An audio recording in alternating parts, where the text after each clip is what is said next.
नमस्कार साथियों, बहुत बहुत स्वागत है आप सभी का हमारे YouTube चैनल हिंदी ज्ञान प्रकाश में। तो जैसा कि हम हिंदी साहित्य को पढ़ रहे हैं और हिंदी साहित्य के अंतर्गत हम आदिकाल पर चर्चा कर रहे हैं। तो आदिकाल के अंतर्गत हमारे जितने भी साहित्य आते हैं प्रमुख, तो उनमें हम जैन साहित्य और अपभ्रंश साहित्य को पूरा डिटेल में पढ़ चुके हैं।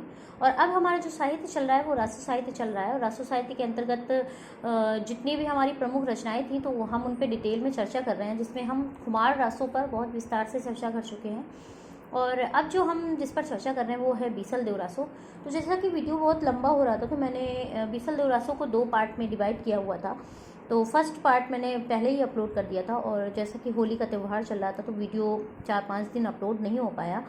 तो अब मैं कोशिश करूँगी कि डेली मैं वीडियो को अपलोड कर सकूँ।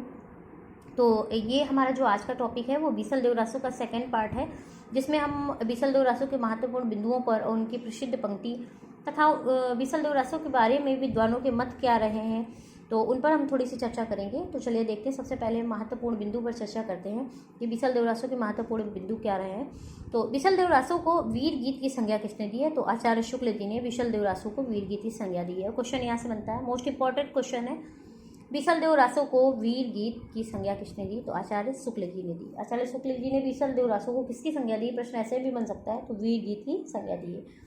अब डॉक्टर माता प्रसाद गुप्त ने 128 छंदों में इसे संपादित किया। अब देखिए, डॉक्टर माता प्रसाद जो गुप्त हैं उन्होंने 128 छंदों में इसे संपादित किया। और ये जो 128 छंद बीसल देव रासो के बारे में रहे हैं, ये इसका मूल रूप माना जाता है। यही 128 छंद बीसल देव रासो के जो है मूल रूप माने जाते हैं।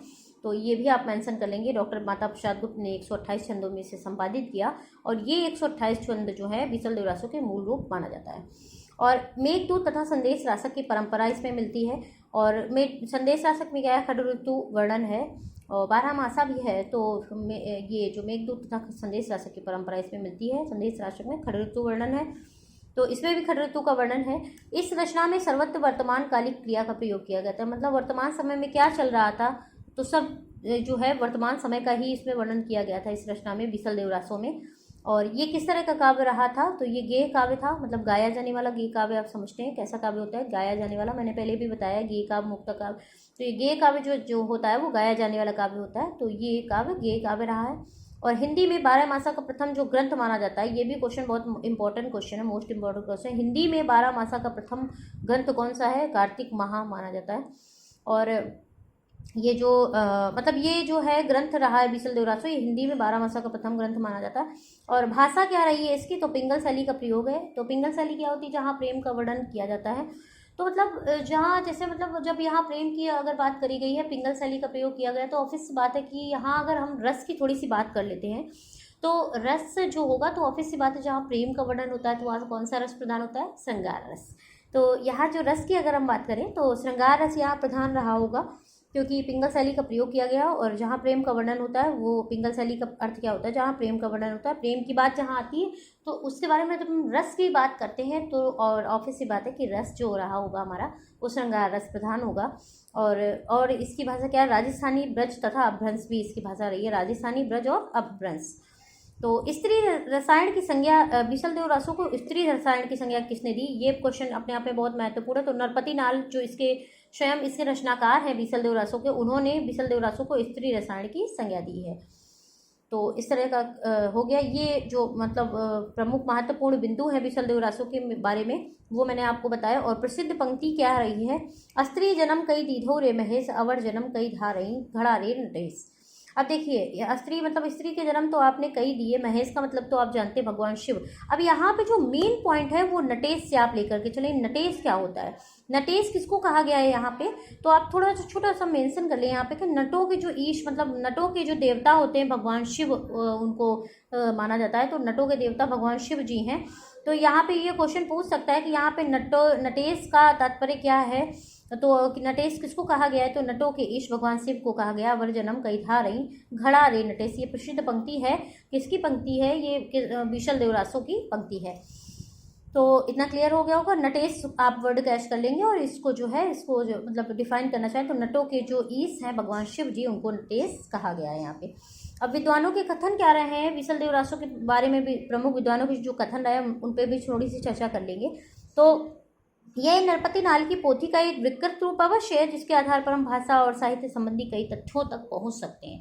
अब ये कथन आचार्य शुक्ल जी का है। क्या कहना चाह रहे हैं वो बीसल देव रासो के बारे में कि नरपति नाल की पोथी का विकृत मतलब विशाल रूप, विकृत मतलब विशाल रूप, विस्तृत रूप, तो ये विकृत रूप जरूर है, पोथी का विकृत रूप अवश्य है, जिसके आधार पर हम भाषा और साहित्य संबंधी कई तथ्यों तक पहुंच सकते हैं। अर्थात वो मानते हैं कि बीसल देव रासो क्या है, ये पोथी का विकृत, एक बहुत बड़ा पोथी का मतलब एक विशाल जो है पोथी का संग्रह बोल सकते हैं, संग्रह है, जिसके आधार पर हम भाषा और साहित्य संबंधी तथ्यों तक पहुंच सकते हैं, उसकी भाषा और साहित्य संबंधी तथ्यों तक हम पहुंच सकते हैं।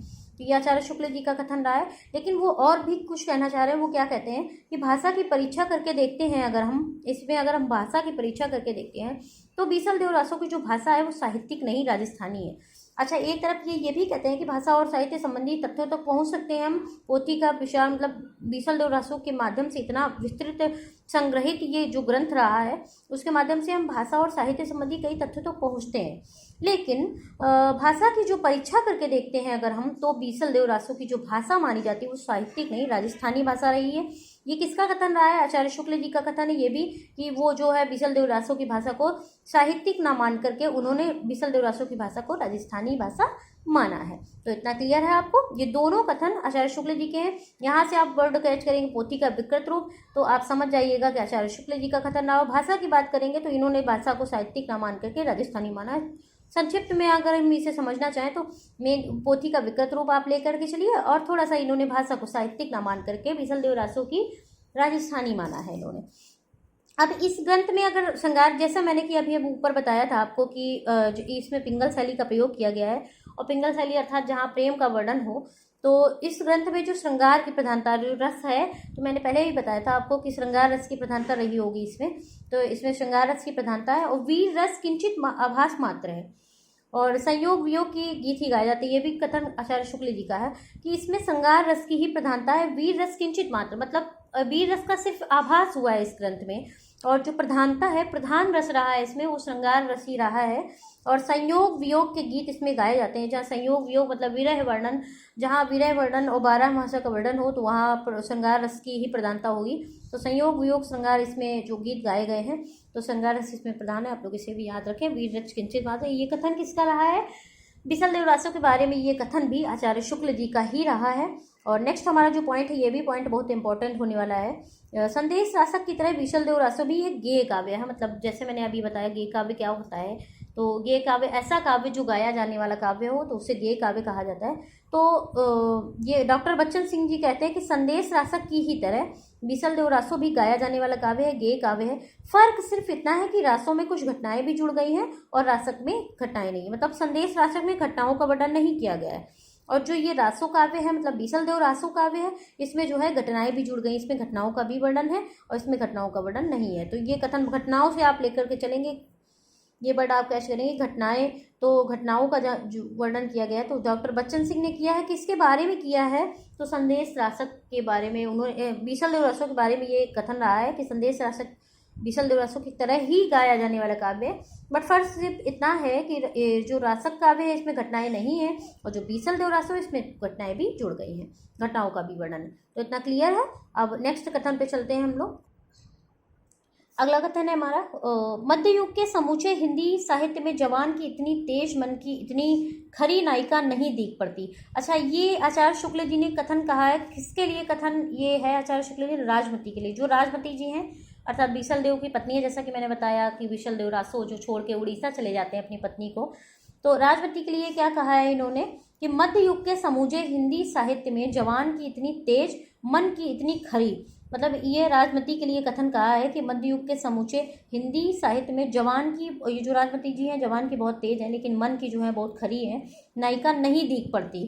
इन्होंने ये कहा है कि ये जो मतलब इसमें जो बीसल देव रासो में जो ये कहा गया नायिका के बारे में राजमती के लिए कि वो जवान की बहुत खरी है, मन की बहुत खरी है, तो वो आचार्य शुक्ल जी का जो कथन है मतलब मत है राजमती के बारे में जो सोचते हैं वो ये कहते हैं कि राजमती जी इतनी जवान की खरी और नायिका नहीं दिखाई पड़ती है जितना कि इसमें ग्रंथ में बताया गया है। ठीक है, तो इतना क्लियर है। तो ये भी कथन जो है शुक्ल जी का ही रहा है, राजमती के लिए इन्होंने ये शब्द कहे हैं। और भाषा की दृष्टि से इस रासों को अपभ्रंश भाषा से सद्य विकसित हिंदी ग्रंथ कहने में आपत्ति नहीं होनी चाहिए। ये कथन जो है डॉक्टर राम कुमार वर्मा का है। ये भी मोस्ट इम्पॉर्टेंट जो पॉइंट है अपने आप में। भाषा की दृष्टि से अगर देखें रासो काव्य को, तो ये अपभ्रंश भाषा से सद्य विकसित हिंदी ग्रंथ कहने में आपत्ति नहीं होनी चाहिए। मतलब ये जो भाषा की, अगर इसमें भाषा अपभ्रंश का प्रयोग किया गया है, बट जो इसमें जो सद्य विकसित हिंदी ग्रंथ कहने में, मतलब इसको हिंदी ग्रंथ कहने में कोई आपत्ति किसी को नहीं होनी चाहिए। उन्होंने इसको हिंदी का ग्रंथ माना है, तो वो ये मानते हैं कि हिंदी का ग्रंथ कहने में इसको, इसमें जो है कोई आपत्ति नहीं होनी चाहिए। उन्होंने इसको हिंदी का ग्रंथ माना है बीसल देव रासो को। तो ये कथन डॉक्टर राम कुमार वर्मा जी का है बीसल देव रासो के बारे में। और नेक्स्ट हमारा जो पॉइंट है वो भी मोस्ट इंपॉर्टेंट पॉइंट है। संदेश रासक के समान ही बीसल देव रासो की भाव भूमि भी प्रेम की निश्चल अभिव्यक्ति में सरस है। मेघदूत और संदेश रासक की संदेश परंपरा भी इसमें मिलती है। डॉक्टर नगेंद्र का कथन रहा है ये। संदेश रासक के समान ही, उन्होंने क्या कहा है कि संदेश रासक के समान ही बीसल देव रासो की जो भाव भूमि है, प्रेम है, निश्चल प्रेम इसमें दिखाया गया है, दर्शित किया गया है। और अभिव्यक्ति जो है सरस है, भाषा जो सरस अभिव्यक्ति जो इसमें दिखाई गई है। और मेघदूत और संदेश रासक की संदेश परंपरा भी इसमें मिलती है। तो ये कथन डॉक्टर नगेंद्र जी का है। इन्होंने बीसल देव रासो को संदेश रासक के समान ही इसमें भाव भूमि और प्रेम की अभिव्यक्ति और निश्चल प्रेम की अभिव्यक्ति और सरस भाषा और मेघदूत और रासक के संदेश के समान ही इसमें परंपरा जो इसमें मानी है, तो मेघदूत और रासक संदेश रासक के समान ही इसकी परंपरा बीसल देव रासो की परंपरा मानी। ये जो कथन रहा है ये भी मोस्ट इंपॉर्टेंट पॉइंट है। कथन डॉक्टर नगेंद्र जी का रहा है, तो आप लोग इससे भी मेंशन कर ले। तो इतना ही बीसल देव रासो के बारे में। तो ये जो हमारा सेकंड पार्ट है बीसल देव रासो के, इसमें हमने महत्वपूर्ण बिंदुओं को देखा और प्रसिद्ध पंक्ति जो एक रही है हमने उस पर भी चर्चा की। और थोड़ा सा जो ये कथन रहे विद्वानों के बीसल देव रासो के बारे में, तो हमने उस पर भी चर्चा की। तो आज के लिए इतना ही। नेक्स्ट पार्ट में, नेक्स्ट वीडियो में हम नेक्स्ट जो मतलब हमारे प्रमुख रचना है उस पर चर्चा करेंगे। तो आज के लिए इतना ही और बहुत बहुत धन्यवाद आप सभी का। वीडियो को लाइक करना बिल्कुल मत भूलिए, चैनल को सब्सक्राइब करिए और शेयर करना बिल्कुल मत भूलिए। तो आज के लिए इतना ही, बहुत बहुत धन्यवाद आप सभी का।